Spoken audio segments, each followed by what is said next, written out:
7-8 жашар балдарды мугалими чогултуп, эртең 2 дирхемден ала келгиле тоого эс алууга чыгабыз дейт. Балдардын баары үйүнө кубанып тарткайт. Бир гана Сулайман деген бала үйүнө капа болуп келет. Анткени анын ата-энесинде ага 2 дирхем бере турган мүмкүнчүлүгү жок эле. Эртеси балдардын баары сүйүнүп кубанып агайына алып келген дирхемдерин берет. Бир гана Сулайман чекеде көңүлү чөгүп турат. Мугалим анын абалын дароо байкайт дагы балдарга кайрылып, мен азыр Сулайманга бир суроо беремин. Эгер ал суроого туура жооп берсе, аны дагы өзүбүз менен бирге тоого эс алууга ала чыгабыз дейт. Андан кийин адатта Сулайман билген, жооп берип жүргөн жеңил бир суроону берет дагы. Сулайман ага жооп берип, аны балдар менен бирге тоого алып кетишет. Арадан бир канча жыл өтөт. Баягы мугалим ардактуу эс алууга чыгат. Бир күнү эшиге тыкылдайт. Чыгып караса бир жаш жигит турат. Сиз мени тааныдыңызбы дейт жигит. Мен сени бир жерден көргөндөй болуп турам, бирок тааный албадым дейт агайы. Жигит айтат, сиз мени 7-8 жашымда окуткан агайымсыз.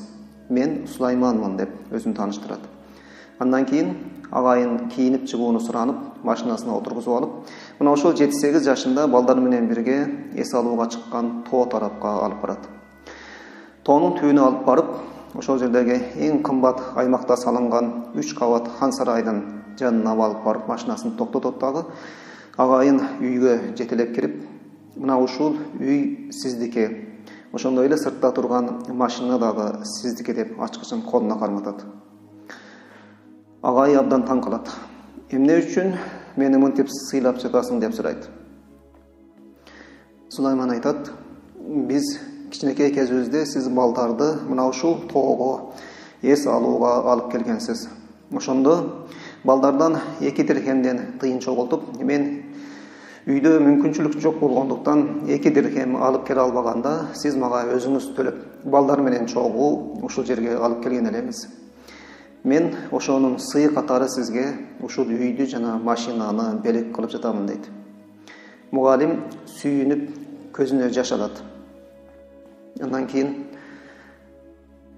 мен сага болгону 2 дирхем төлөгөнмүн. Сен мага өтө ашыкча жакшылык кылып жатасың го дейт. Сулайман айтат, мен сиздин аябай кубанганыңызды көрүп турам. Бирок бир канча жыл илгери сиз ушул тоого балдарды алып чыкканда, мени таштап койбой кошо алып кеткениңизде, менин кубанычым сиздин азыркы кубанычыңызга караганда 100 эсе көп болгон дейт. Бул Сулайман деген жигит дүйнөдөгү эң алдыңкы 100 бай адамдын катарындагы, дүйнөгө маалым болгон Ар-Раджихи банкынын негиздөөчүсү, 44 миллиард долларлык капиталы бар Сулайман Ар-Раджихи деген киши эле.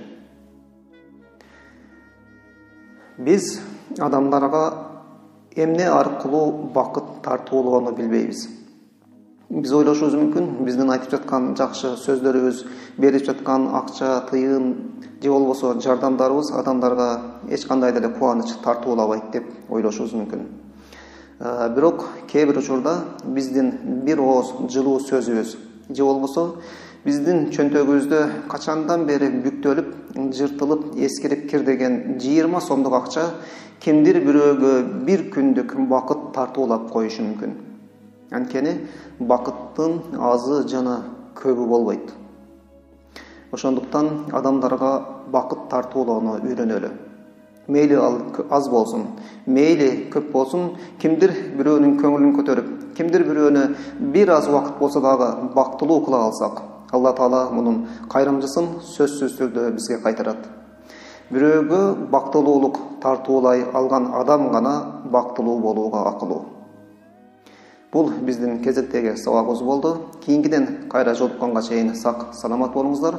Ассаламу алейкум ва рахматуллахи ва баракатух.